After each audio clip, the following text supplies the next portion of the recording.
गत ଜାନୁଆରୀ 25 ତାରିଖ ଦିନ ସକାଳୁ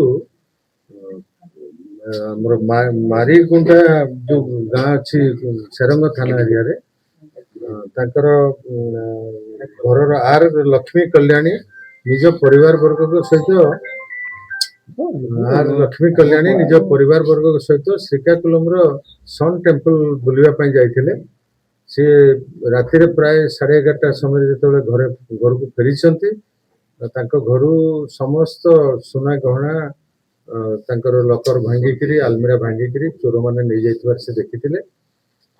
ଏହି ଘଟଣା ସେ ସକାଳୁ ସକାଳୁ ଆସିକିରି ସେରଙ୍ଗ ଥାନା ରିପୋର୍ଟ କରିଥିଲେ ଏବଂ ତାଙ୍କର ଚୋରି ଯାଇଥିବା ସମସ୍ତ ଅର୍ଣ୍ଣାମେଣ୍ଟର ଲିଷ୍ଟ ମଧ୍ୟ ଆମକୁ ଦେଇଥିଲେ। ପରବର୍ତ୍ତୀ ସମୟରେ ଆମର ତଦନ୍ତ ଜାରି ରହିଥିଲା ଏବଂ ଆମେ ବିଭିନ୍ନ ଦିଗକୁ ନେଇକରି ତଦନ୍ତ କରି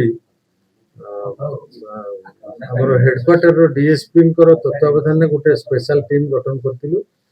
ସେ ଟିମ୍ এই କାମରେ ବିଗତ ପ୍ରାୟ 10 ଦିନ ହେବ ଲାଗିଥିଲେ। ଆମେ ଶେଷରେ ଜାଣିବାକୁ ପାଇଲୁ ଯେ ତାଙ୍କରି ଗାଁ ପାଖର 3 ଜଣ ବ୍ୟକ୍ତି ତାଙ୍କର ଅନୁପସ୍ଥିତିର ସୁଯୋଗ ନେଇକରି ଏଭଳିଆ କାଣ୍ଡ ଘଟାଇଛନ୍ତି ଏବଂ ସେ 3 ଜଣଙ୍କୁ ଆଣି ପଚରା ଉଚରା କରାଯାଇଥିଲା ସାକ୍ଷୀମାନଙ୍କ ସାମ୍ନାରେ।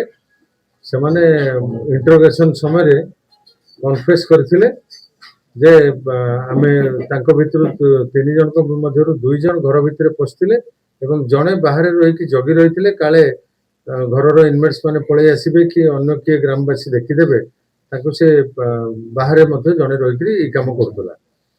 ସେମାନେ ସମସ୍ତ ସୁନା ଗହଣାକୁ ନେଇକି ନିକଟସ୍ଥ ଗୋଟେ ଜଙ୍ଗଲରେ ଗାତ ଖୋଳିକିରି ପୋତି ଦେଇଥିଲେ। ଆଜି ସାକ୍ଷୀ ଏବଂ ପୁଲିସ ସହିତ ଘଟଣାସ୍ଥଳକୁ ଯାଇ ଯୋଉ ଜାଗାରେ ସେମାନେ ଲୁଚେଇଥିଲେ ସେଠାରେ ସେ ନିଜେ ସେ ଜାଗା ଦେଖେଇ ସେଠାରୁ ବାହାର କରିକି ଦବାରେ ସାକ୍ଷୀମାନଙ୍କ ଉପସ୍ଥିତିରେ ସେ ସବୁକୁ ସିଜର କରାହେଇଛି ଏବଂ ସିଜର ଲିଷ୍ଟ ତିଆରି କରାହେଇଛି। ସେ 3 ଜଣ ଯୋଉମାନେ ଚୋରିରେ ସମ୍ପୃକ୍ତ ଅଛନ୍ତି ସେମାନେ ମାରିଗୁଡା ଗାଁର ମରାଠୀ ଗିରିବାବୁ, ଅରୁଣ କୁମାର ପ୍ରଧାନ ଆଉ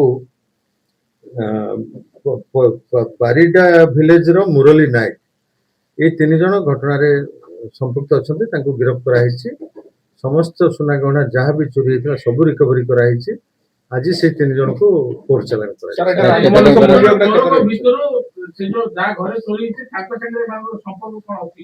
ନାଇଁ କୌଣସି ସମ୍ପର୍କ ନାହିଁ। କଲପ୍ରିଟ ମାନଙ୍କର କୌଣସି ସମ୍ପର୍କ ନାହିଁ।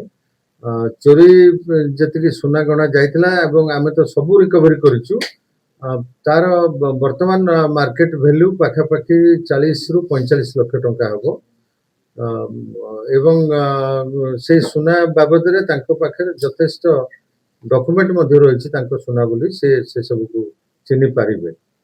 अमाउंट କିଛି ରିକଭରି ହେଇନାହିଁ। ଆମ ଇଣ୍ଟରୋଗେସନ ସମୟରେ ସେମାନେ କୌଣସି ଟଙ୍କା ନେଇଥିବା କଥା ସ୍ୱୀକାର କରିନାହାନ୍ତି। ତଥାପି ଆମେ ଯଦି ଦରକାର ପଡିବ ସେମାନଙ୍କୁ ପୁଣି ଥରେ ରିମାଣ୍ଡରେ ଆଣିକି ଆଉ ପଚରା ଉଚରା କରିବୁ।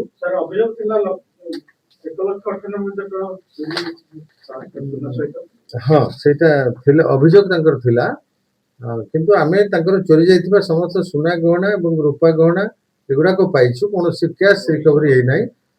ସେ କହୁଛନ୍ତି ପାଖାପାଖି 1,98,000 ଟଙ୍କା ତାଙ୍କର ସେ ଆଲମିରାରେ ଥିଲା ବୋଲି। ସେ ବାବଦରେ ଆମର ଇଣ୍ଟରୋଗେସନ ଆହୁରି ବି ଟିକେ କରିବୁ। ଆମେ ଯଦି ଇଣ୍ଟରୋଗେସନ ଆମେ ସକ୍ସେସ ହେଲୁ ଭଲ କଥା, ନାହିଁ ତ ପୁଣି ଆମେ ତାଙ୍କୁ ରିମାଣ୍ଡରେ ଆଣିବା।